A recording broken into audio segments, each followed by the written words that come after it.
ফিজিক্সের খুব ইন্টারেস্টিং আর বেসিক একটা টপিক হলো ইলেকট্রিক ডাইপোল বা তড়িৎ দ্বিধ্রুব। তো আজকে আমরা একদম সহজ করে বোঝার চেষ্টা করব এই জিনিসটা আসলে কি আর এটা কিভাবে কাজ করে। তাহলে আর দেরি কেন, চলুন শুরু করা যাক। থেকে শুরু করি একটা প্রশ্ন দিয়ে। ধরুন দুটো চার্জ আছে একদম সমান, কিন্তু একটা পজিটিভ আর একটা নেগেটিভ। এদেরকে যদি খুব কাছাকাছি আনা হয় কি হতে পারে বলে মনে হয়? এই যে সহজ একটা প্রশ্ন, এর মধ্যেই কিন্তু পুরো ইলেকট্রিক ডাইপোলের আইডিয়াটা লুকিয়ে আছে। তো আগের স্লাইডে যে প্রশ্নটা করলাম তার উত্তরটাই হলো আমাদের আজকের প্রথম টপিক।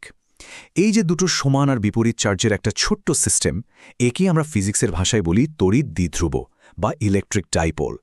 চলুন এর ফর্মাল ডেফিনেশনটা কি সেটা একবার দেখে নিই। ডেফিনিশনটা কিন্তু খুবই সহজ।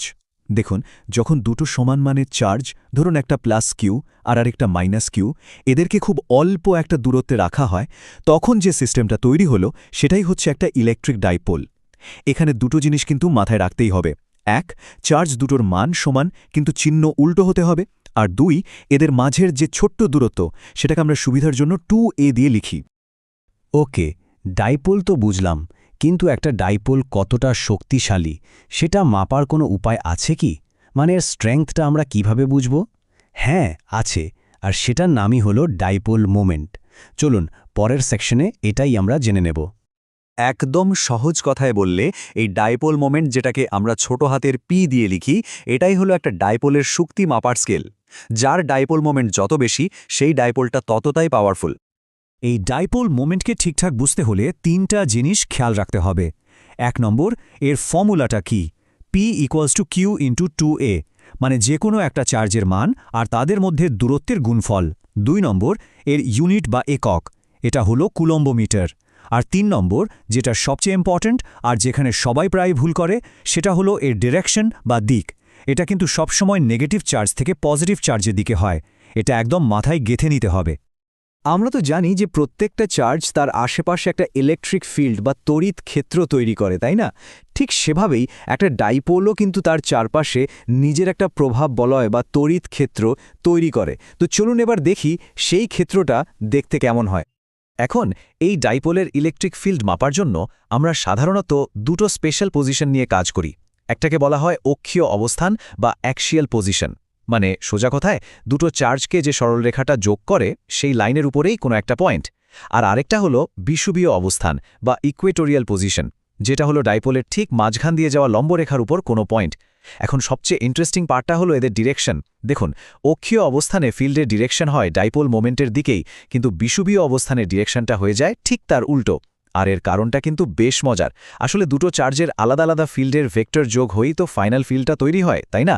তো একদিকে ভেক্টরগুলো একে অপরকে সাপোর্ট করে আর অন্যদিকে তারা একে অপরকে কিছুটা ক্যান্সেল করে দেয়, আর সে কারণেই ডিরেকশনটা ঘুরে যায়। তাহলে এখান থেকে আমাদের জন্য সবচেয়ে বড় টেকঅ্যাওয়েটা কি?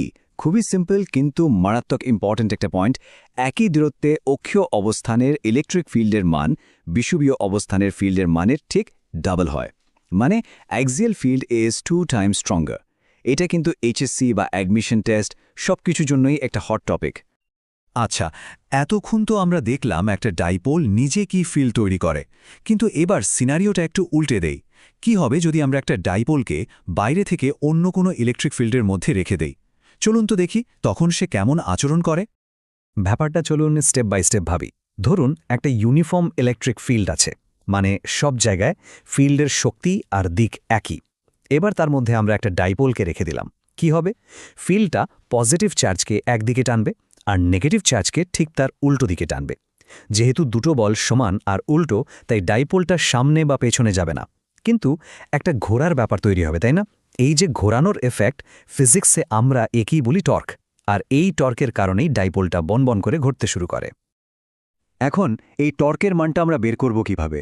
এর জন্য একটা সুন্দর ফর্মুলা আছে, টাউ = PE sin থিটা। এখানে P হলো ডাইপোল মোমেন্ট, E হলো ইলেকট্রিক ফিল্ড আর থিটা হলো P আর E এর মাঝের অ্যাঙ্গেলটা। ফর্মুলাটা থেকে কিন্তু পরিষ্কার বোঝা যাচ্ছে কখন টর্ক সবচেয়ে বেশি হবে। যখন সাইন থিটার মান ম্যাক্সিমাম মানে 1, আর সেটা হয় যখন থিটা 90 ডিগ্রি, মানে ডাইপোলটা ফিল্ডের সাথে একদম আড়াআড়ি বা পারপেন্ডিকুলারলি থাকে। আর টর্ক 0 কখন হবে? যখন ডাইপোলটা ফিল্ডের দিকেই 0 ডিগ্রি বা ঠিক তার উল্টো দিকে 180 ডিগ্রি মুখ করে থাকে, তখন সে আর ঘুরবে না। তো থিওরি তো অনেক কিছু জানা হলো, এবার একটা রিয়েল লাইফ প্রবলেম সলভ করে দেখলে কেমন হয়? তাহলে কনসেপ্টগুলো একদম ক্লিয়ার হয়ে যাবে। চলুন একটা খুব কমন কিন্তু ইম্পর্ট্যান্ট একটা ম্যাথস দেখি। এখানে আমাদের কাজ হলো একটা ডাইপোলের উপর কতটুকু টর্ক কাজ করছে সেটা ক্যালকুলেট করা। দেখুন, এখানে আমাদের যা যা দরকার সব ডেটা দেওয়া আছে। ডাইপোল মোমেন্ট বা পি এর মান দেওয়া আছে, ইলেকট্রিক ফিল্ড ই এর মানও দেওয়া আছে, আর তাদের মধ্যে অ্যাঙ্গেল থিটাও বলা আছে। আমাদের কাজ কি? জাস্ট ফর্মুলাতে ভ্যালুগুলো বসিয়ে দেওয়া। ফর্মুলাটা কি ছিল? Tau equals to pi sine theta. তো মানগুলো বসিয়ে দিলাম, আর সাইন 30 ডিগ্রির মান তো আমরা জানি, হাফ বা 0.5। ব্যাস, ক্যালকুলেশন করলেই অ্যান্সার চলে আসছে 4 × 10⁻³ নিউটন মিটার। দেখলেন তো ফর্মুলাটা জানা থাকলে ম্যাথটা কত সোজা। আচ্ছা, শেষ করার আগে আরেকটা খুব জরুরি টপিক নিয়ে একটু কথা বলি। সেটা হলো ডাইপোলের সাম্যাবস্থা বা ইকুইলিব্রিয়াম। অ্যাডমিশন টেস্টগুলোতে কিন্তু এই কনসেপ্টটা থেকে প্রায় প্রশ্ন আসে। তো সবার জন্য আমার শেষ প্রশ্নটা হলো, একটা ডাইপোল ঠিক কোন পজিশনে থাকলে সেটা স্টেবল বা স্থায়ী সাম্যাবস্থায় থাকবে, মানে একদম শান্ত হয়ে থাকবে? একটু আগেই কিন্তু আমরা এর ক্লু পেয়েছি। কখন টর্ক শূন্য হয় মনে আছে? যখন টর্ক শূন্য তখনই তো সে আর ঘুরবে না, স্থির থাকবে। তো কোন অ্যাঙ্গেলে এটা হয়? এই প্রশ্নটা রইল সবার জন্য। এটা নিয়ে ভাবতে থাকুন, আর এর উত্তর খোঁজার মধ্য দিয়ে আজকের মতো এখানেই শেষ করছি।